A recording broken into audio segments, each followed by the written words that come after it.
Hey everyone, it's Kristen. Today I wanted to share with you a very special part of my collection. So, if you'll follow me.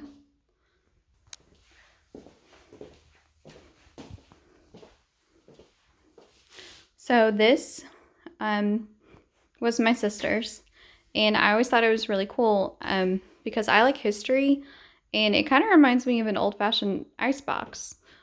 As you can see, like walking in from the side, it's not very big. So I was kind of like, well, what am I supposed to do with this? I really like it. I think it's really cool, but I don't know what to do with it. And then one day I was playing around and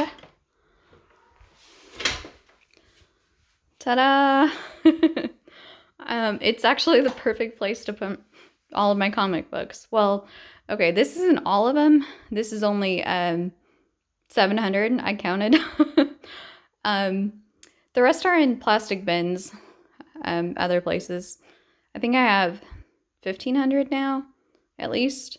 It's been a while since I've counted, to be honest. I just counted for this video to make sure, and then I added a couple issues just to make it a round, even number.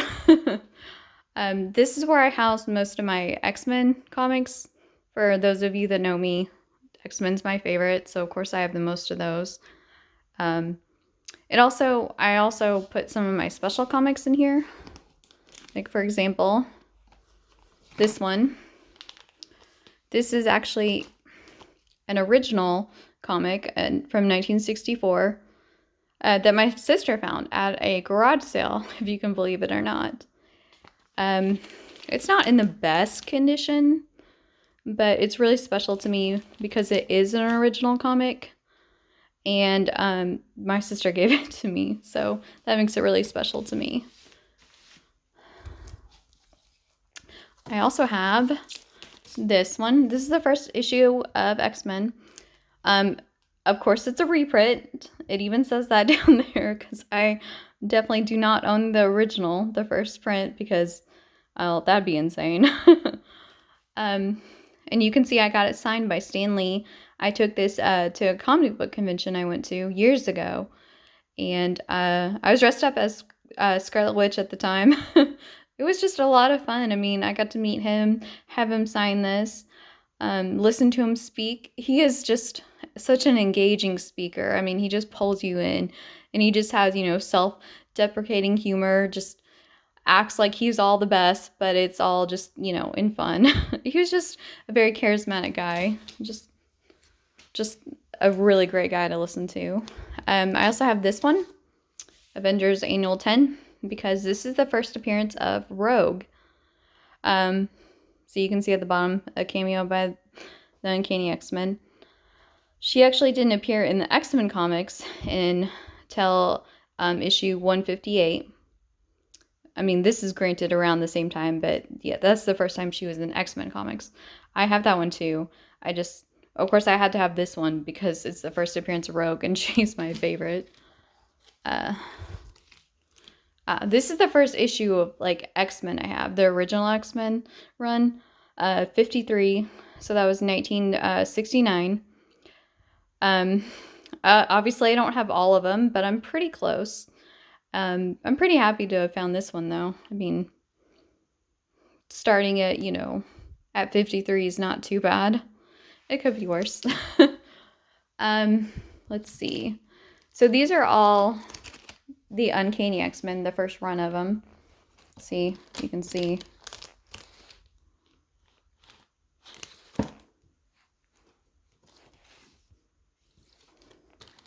All this and this and this. And then this is X-Men, the one that started in 91. And you can see I have 2 issues of this, or 2 copies of this, but they're different because they're different covers. They're variant covers. If you've watched my episode on the Marvel and DC vaults, you hear me talking about this, but I'll just briefly explain. So in the 90s, comic book publishers came up with this idea where they would sell variant covers to the same issue, like different covers drawn by different people sometimes, or just similar but different. Like this cover right here folds out, so it's like a gatefold cover. You can see on the back. And then like this part folds out further so you can see all of them.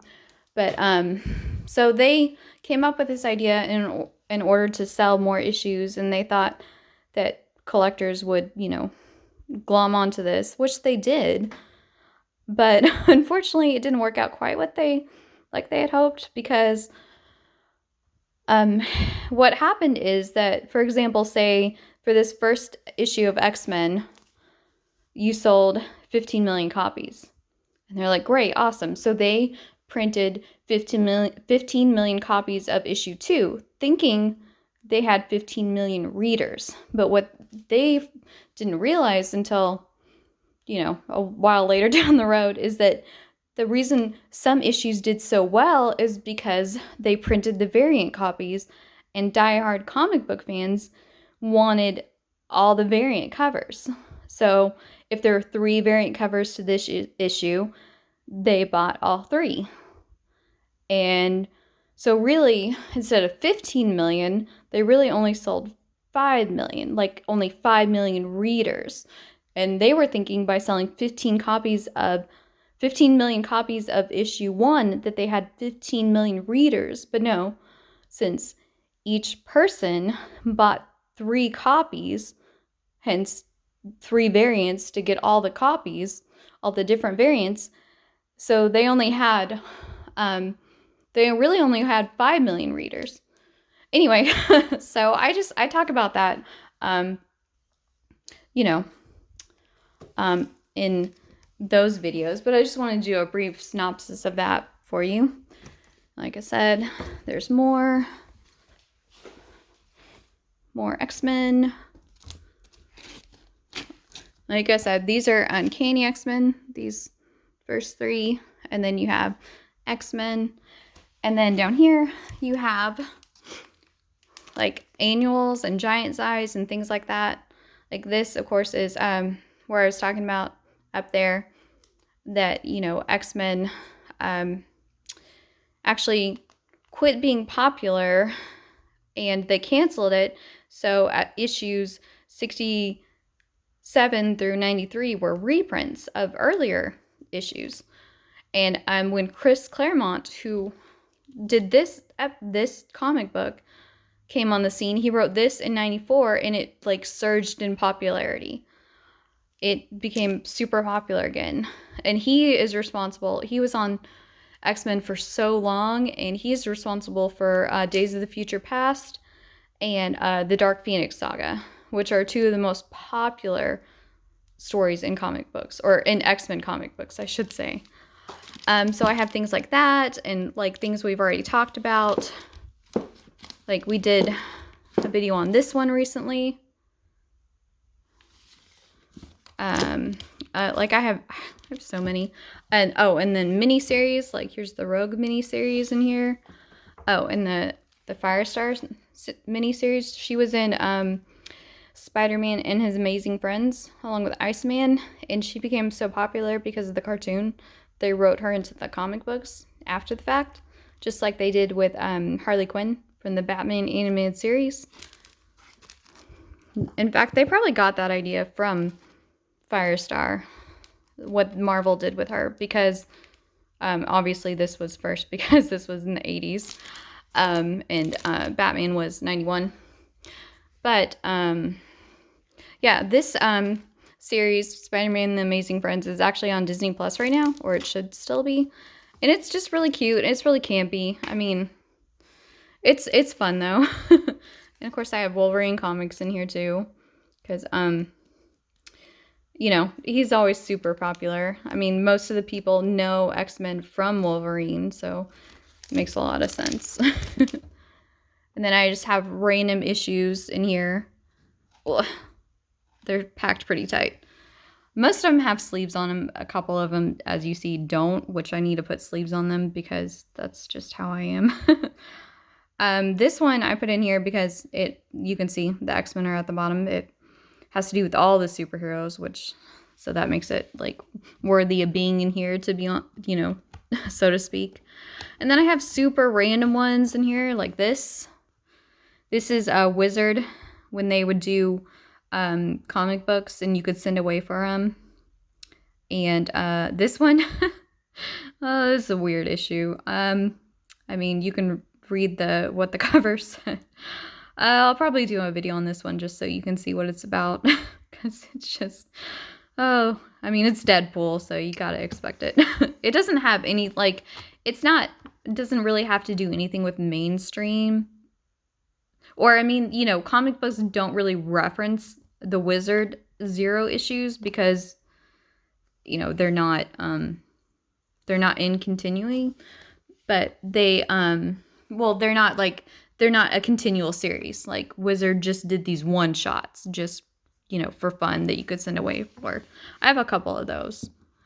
But they're still fun series. They're standalone issues, of course. And like this one, this mini series of Gambit I found at Toys R Us back when Toys R Us was the thing. And then let's see. Oh, here's another, like I said, Wizard Zero one that you could send away for. So just random issues like that.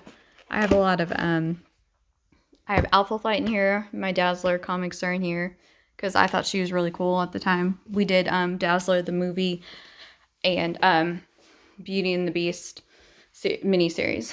So anyway, so there's about 700 X-Men comics for you. Anyway, I hope you enjoyed this video. I hope you enjoyed just, you know, another little peek into my collection. And I hope you will join me for the next video. Until then, bye.